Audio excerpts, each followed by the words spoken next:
Okay, in this video, we'll take a look at how to get started using Google Spaces. Now, Google Spaces is like having Google Chat on steroids. Think of a group chat with way more options. So in the past, we've taken a look at how to use Google Chat for informal communication. So let's take a look at its, like a better term, its big brother. So we're going to come over here in Gmail. So this lives in all in Gmail. And on the left side here is you're going to see chat. We're going to click on chat. And again, I have lots of chats here, so we're going to go ahead and ignore most of those. So the first chats you have here, these are all those one-to-one chats that you have with people. When you scroll down, you're going to see a category here called Spaces. I'm going to go and open up a space that I use, and you can use Spaces.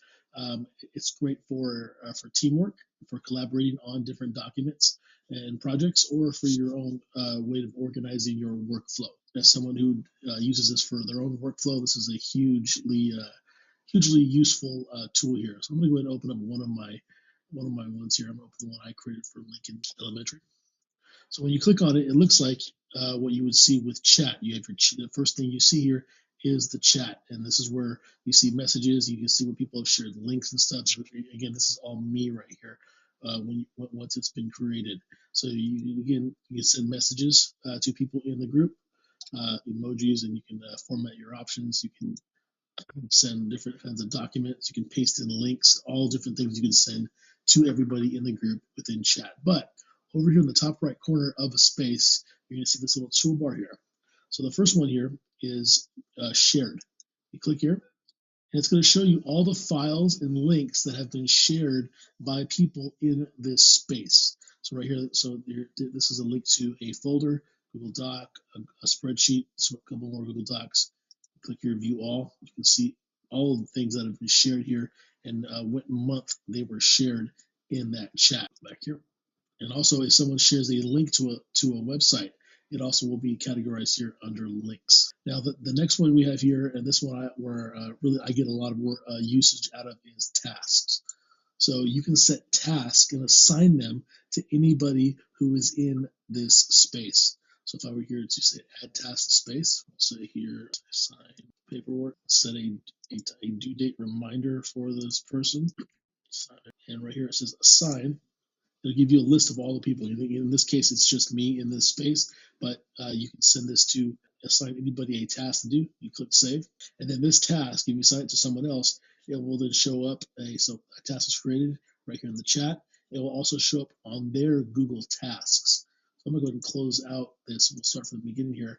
Now that this has been assigned to me, I click on my tasks right here. Scroll down far enough here on my task. There it is, sign paperwork. And you see this little button right here. This tells you, oh, this is good. This task is for a specific space. So I click on here, and it takes me right back to that space. And when I cross this off, everybody in the space will then get a notification. Just popped up right now.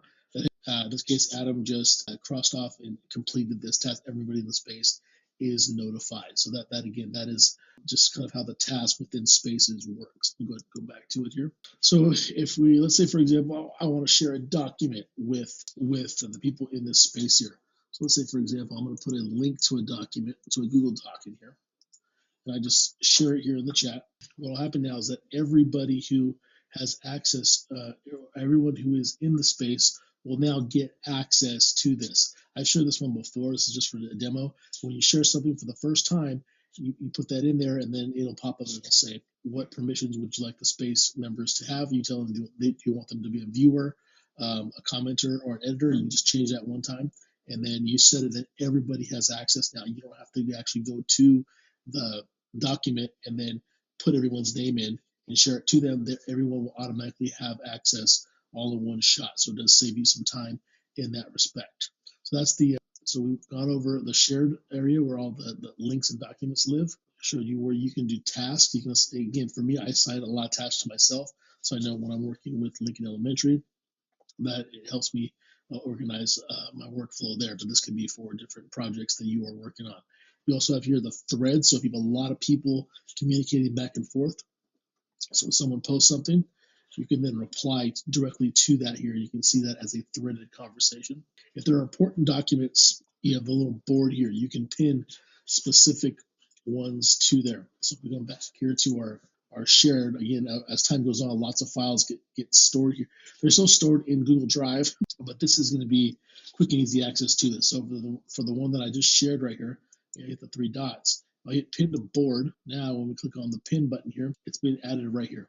So we don't have to go looking through that whole list of documents that maybe a lot of people are sharing documents in the chat. Instead of having to go look through a huge exhaustive list, if we strategically pin them to your board, it's kind of like a favorite section for your space. So again, there are a variety of ways you can do this. Again, some ideas if you are working as an administrative assistant. If you have, like, let's say for a spring fling or graduation, you have a group of people collaborating on that, you can create a space for that where we can all keep tabs on what each other is doing and communicate around an idea project. So something like a spring fling or a back to school night or a graduation or any other school event, a space could be a great way for you to help collaborate together with a team. If you have any questions about how to get started here with Google Spaces, feel free to reach out at any time.